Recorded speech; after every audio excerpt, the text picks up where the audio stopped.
লোডশেডিংকে কেন্দ্র করে উত্তপ্ত চাঁদপুরের ফরিদগঞ্জ। প্রথমে এই লাইনম্যানকে তুলে নিয়ে যাওয়া, পরে মামলা, আর এবার বিদ্যুতের সংযোগ কাটতে গিয়ে অবরুদ্ধ কর্মকর্তা কর্মচারীরা।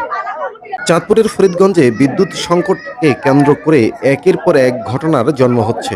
অব্যাহত লোডশেডিংয়ের কারণে ক্ষুব্ধ স্থানীয়দের সঙ্গে পল্লী বিদ্যুৎ কর্তৃপক্ষের উত্তেজনা এখন চরমে। আমরা মাসের বিল মাস পরিশোধ করি, মাসের বিল মাস দিয়ে যায়, একলে আমরা 3 মাসের বিল কেন দিব আর আমরা কেন ফাইন নিব? জানা গেছে এর আগে অব্যাহত লোডশেডিংয়ের প্রতিবাদে ক্ষুব্ধ লোকজন একটি বৈদ্যুতিক সাবস্টেশন থেকে এক লাইনম্যানকে তুলে নিয়ে যায়। পরে এই ঘটনায় সংশ্লিষ্ট গ্রাহকের বিরুদ্ধে মামলা দায়ের করে পল্লী বিদ্যুৎ কর্তৃপক্ষ।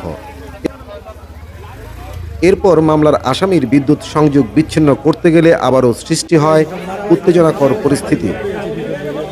মিটারটা লাগিয়ে দেন, আমি মিটারটা লাগিয়ে দেন, ওরা কাছে মিটার লাগাইবো না। আগে ঠিক কেন আপনারা অফিসের দিন দিয়ে মিটার আনেন, আমি কাছে অফিসের তো না মিটার এনে দিয়ে যাবেন। হ্যাঁ আমি সামনে গাড়ি থামাচ্ছি আর হারা কাছে আমার গাড়িতে ঢলে যাইবো। আগে ঠিক আছে তোরা ঢলে যা, আমি এই জায়গায় ছাড়লাম। এ সময় স্থানীয়দের বাধার মুখে পল্লী বিদ্যুতের কর্মকর্তা ও কর্মচারীরা অবরুদ্ধ হয়ে পড়েন। খবর পেয়ে ঘটনাস্থলে পৌঁছে ফরিদগঞ্জ থানা পুলিশের একটি দল, পরে স্থানীয় ইউনিয়ন পরিষদের চেয়ারম্যান সহ অন্যান্য ব্যক্তিদের সহযোগিতায় পরিস্থিতি নিয়ন্ত্রণে আনা হয়। এলাকার জনগণ খুব উত্তপ্ত হয়ে গেছে, নারী পুরুষ মিল্লা অনেক প্রায় হাজারের উপরে মানুষের জড়ো হয়ে গেছে।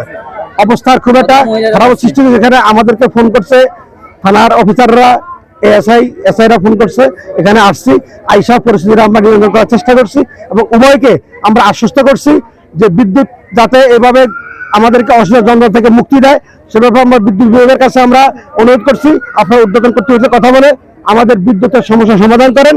আর জনগণকে বলছি আপনারাও কেউ আইন হাতে তুলে নিয়েন না, আমরা যাতে এগুলি সমস্যার সমাধান করতে পারি আমরা আলোচনা করব। এদিকে ঘটনার রেশ ছড়িয়ে পড়ে পল্লী বিদ্যুৎ অফিসেও। গ্রাহকদের হাতে কর্মীদের লাঞ্ছনার ঘটনায় চাঁদপুর পল্লী বিদ্যুৎ সমিতি 2 এর ফরিদগঞ্জ জোনাল অফিসের ডিজিএম সাইফুল ইসলামকে দায়ী করেন কর্মীরা। রোববার বিকেলে বিক্ষুব্ধ কর্মীরা তার অফিস কক্ষে তাকে অবরুদ্ধ করে রাখেন বলে জানা গেছে। মমিনেশন ভাই, আপনারা যে আজকে এখানে আপনাদের ডিজিএমকে অবরুদ্ধ করেছেন, আপনাদের দাবি কি? আমাদের দাবি হলো আমাদের ডিজিএম এখান থেকে আমাদের অপারেশন চাই, আমরা এই সাইনে অধ্যক্ষ ডিজিএম আমাদের, যেহেতু আমরা একটা বিদ্যুৎ জরুরি সেক্টরে চাকরি করি, আমরা একটা জরুরি ডিপার্টমেন্টে চাকরি করি, সেক্ষেত্রে আমাদের ঊর্ধ্বতন আইন শৃঙ্খলা বাহিনী, ইউনো, এসিলেন মহোদয় যারা আছে, আইনি পক্ষে যারা আছে, সবার সাথে আমাদের সুসংযোগ বজায় থাকতে হবে। কারণ আমরা ওনাদের কাছ থেকে হেল্প পাইতেছি না। কী কারণে পাইতেছি না? তাহলে আমাদের অফিসের সাথে আমাদের এই সিনিয়র যারা ঊর্ধ্বতন কর্তৃপক্ষ, ওনাদের সাথে কোনো সম্পর্ক নাই। এতে আমরা ভাইবে নেওয়ার কী আছে, বুঝার কী আছে, এটাই বুঝতে হবে আমরা। রবিন মাঝার, বিবিসি বাংলা।